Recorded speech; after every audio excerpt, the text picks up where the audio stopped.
નમસ્કાર દર્શક મિત્રો, હું જપન શાહ કાનમ એક્સપ્રેસ ન્યૂઝમાં આપનું સ્વાગત છે। જોઈએ આજના મુખ્ય અને મહત્વના સમાચાર। અંકલેશ્વરના જૂનાપુન ગામમાં મોટી દુર્ઘટના ટળી। ખેતરમાં કામ કરતા ખેડૂતો માથે 2.5 તોટિંગ ટાવર લાઇનનો એંગલ ખાબક્યો। તંત્રની ઘોર બેદરકારી સામે રોષ। વિકાસના નામે જીવનું જોખમ। અંકલેશ્વરમાં હજુ શરૂ ન થયેલી ટાવર લાઇનમાંથી લોખંડની ચેનલ તૂટી પડતા ફફડાટ વ્યાપ્યો। સ્થાનિકોની તપાસની માંગ। અંકલેશ્વર તાલુકાના જૂનાપુન ગામ વિસ્તારમાં આજે એક મોટી અને અત્યંત ચિંતાજનક ઘટના સામે આવી છે, જેમાં પાવર ગ્રીડ કંપનીની ઘોર બેદરકારીના કારણે નિર્દોષ ખેડૂતો અને મજૂરોનો જીવ જોખમમાં મુકાયો હતો। ગામના મુખ્ય માર્ગ નજીક આવેલ એક ખેતરમાં સ્થાનિક ખેડૂત જીતેન્દ્રસિંહ ડોડિયા પોતાના ખેત મજૂરો સાથે રોજિંદા કામગીરી કરી રહ્યા હતા। તે દરમિયાન હજુ સુધી સક્રિય કે કાર્યરત પણ ન થયેલી હાઈ ટેન્શન ટાવર લાઇન પરથી એક ભારેખમ લોખંડનો એંગલ અચાનક ધડાકાભેર નીચે તૂટી પડ્યો હતો। સદનસીબે આ તોતિંગ લોખંડનો ટુકડો ખેડૂતો અને કામદારો જ્યાં ઉભા રહીને કામ કરી રહ્યા હતા ત્યાંથી માત્ર 5 થી 10 ફૂટના અંતરે જ પડ્યો હતો। જો આ ભારે એંગલ સીધો કોઈ વ્યક્તિ પર પડ્યો હોત તો ઘટના સ્થળે જ ગંભીર જાનહાનિ સર્જાઈ શકી હોત। ભગવાને ભોગ લેવાતા બચાવ્યો હોય તેમાં ઘટનામાં કોઈ શારીરિક ઈજા કે જાનહાનિ થઈ નથી, પરંતુ અચાનક બનેલી આ ઘટનાથી ખેતરમાં કામ કરતા શ્રમિકો અને સમગ્ર પંથકમાં ભારે ભય, ફફડાટ અને ચિંતાનો માહોલ વ્યાપી ગયો છે।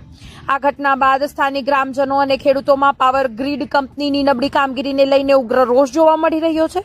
ગ્રામજનોનો આક્ષેપ છે કે ટાવર લાઇનના ફિટિંગ અને બાંધકામમાં ભારે વેઠ ઉતારવામાં આવી રહી છે અને સુરક્ષાના નિયમોનું સરેઆમ ઉલ્લંઘન થઈ રહ્યું છે।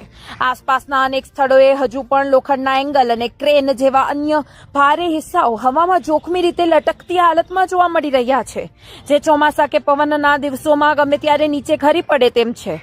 ખેતરોની વચ્ચોવચ્ચથી પસાર થતી આ લાઇનો રોજ ખેતીકામ કરતા ખેડૂતો અને ગરીબ મજૂરો માટે ટાઈમ બોમ્બ સમાન અને જીવલેણ જોખમી બની છે।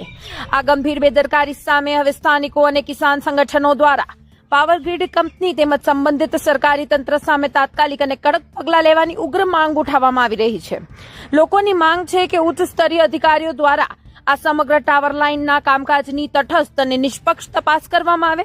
જ્યાં સુધી તમામ ટાવરોની ફિટિંગ, મજબૂતાઈ અને લટકતા જોખમી એંગલોનું સંપૂર્ણ સમારકામ કરી સુરક્ષાની ખાતરી ન થાય ત્યાં સુધી આ રૂટ પરની તમામ કામગીરી તાત્કાલિક ધોરણે બંધ રાખવામાં આવે।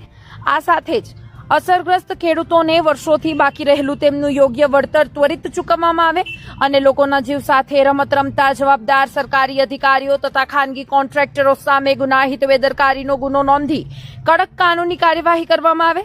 સ્થાનિકોએ વહીવટીતંત્રને સ્પષ્ટ ચેતવણી આપી છે કે વિકાસના મોટા દાવાઓ વચ્ચે ધરતીપુત્રોના જીવની સુરક્ષા સાથે કોઈપણ પ્રકારની બાંધછોડ કે બેદરકારી સહેજ પણ સ્વીકારવામાં આવશે નહીં।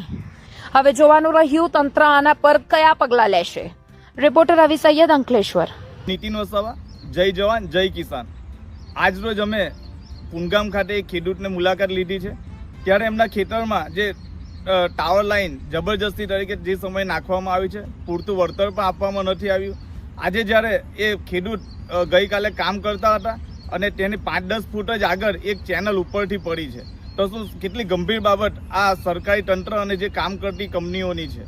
પાવર ગ્રીડ કંપની 765 kVની હાઈ ટેન્શન લાઇન છે, જે હજુ તો શરૂ નહીં થઈ અને ત્યાં ગંભીર બેદરકારી આ તંત્રની અને જે કામ કરનાર લોકોની છે। આ મોટી ચેનલ આપ જોઈ શકો છો જે જમીન નીચે છે અને એ જમીન પાસે જ ખેડૂત 5 થી 10 ફૂટ નજીક કામ કરતા હતા ને ત્યાં પડે છે। જો આ ખેડૂતને કંઈ થશે તો કોની જવાબદારી હતી? એટલે આ સરકારી તંત્ર બેરેમ ગમે તે રીતે ચાલી રહ્યું છે। કોઈ તંત્રની કોઈ જવાબદારી લેવા તૈયાર નથી। આ જવાબદારી કોની છે? આ જે કામ કરનાર વ્યક્તિ, જો ખેડૂતને કંઈ થશે તો એની જવાબદારી કોની છે? અમારા જે ખેડૂત છે, ખેડૂતભાઈ આપણા જીતેન્દ્રસિંહ, એમના ખેતરમાં ગંભીર ઘટના બને છે અને સુરક્ષાનો બહુ મોટો સવાલ છે।